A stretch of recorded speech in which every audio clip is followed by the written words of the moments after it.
Today we are here talking about the Corbett table. Right here we have a large Corbett cherry table, non-extension style. And over the last couple years this has been a very popular table for room and board. And today we're going to talk about building it in the safe and proper way of building it going forward for drivers, and we're going to give you some tips on the best way to do that. So we're back here with the Corbett table. So to safely assemble this table, the first thing what we need to do is actually bring it into the house. The best way to do that is, as this is packed for you on your national truck, it is going to be packed in 3 packages, flat packed.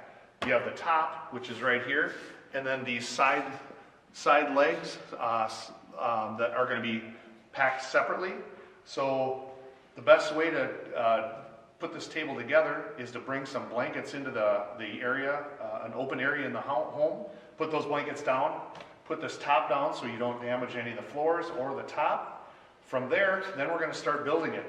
I have some helpers here today, Dave and Joe. So Dave is going to put this metal support or wooden support bar on. The thing that I do is I don't tighten these fully down all the way. I kind of give them about a half a screw down.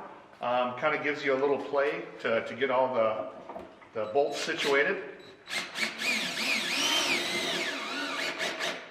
So he's kind of got that one in place. Then Joe here is going to put this metal support or middle support bar on, and that's going to hold the 2 end pieces together. Then what we're going to be doing is getting these side pieces. One thing that you can see here, and we'll see if we can get it, is there's already pre-drilled holes for you, and those are going to fit in. All of these side rails already have the pre-drilled the holes for you. So what we need to do is use our bolts. Everything for the Corbett table has the same size bolts, so you can use them for the middle area, the side, and to hold the middle bar in place. What Joe is doing over here now, if Chris can take a look, is he is attaching this side piece to that middle support. So he's putting the bolts in here. And again, what you want to do is just kind of fit them in, maybe give them a turn or two.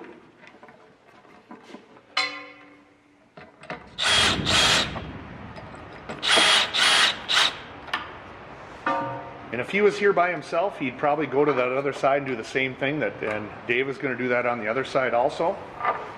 Then what you can do is start putting the bolts in and finding the holes that have already been pre-drilled for you. And again, since we haven't drilled them all the way in, there is a little bit more play here. And you might need to kind of move it around a little bit, but since they are pre-drilled, it's kind of nice.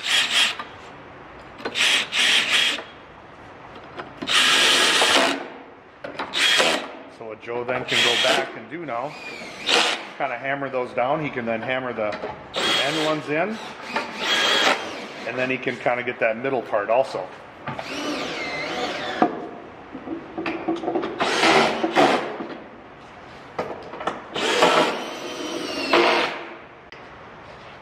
So now that our Corbett table is built and ready to go, before we tip it back up, one of the things that they supply us with are these little plugs that cover up the side bolts here. Typically we would have a shell plug for this piece. For right now we have a cherry one. I won't put it all the way in, but they fit in there snugly. And what you would want to do is tap that in so it would be flush. And if this was a shell one, it would you would try to have the grain running the same way, and it would look real nice. At that point, as your team, you would carefully tip this over, probably onto one side, and make sure you have your felt pads if it's a wood floor, and this table will be ready for use.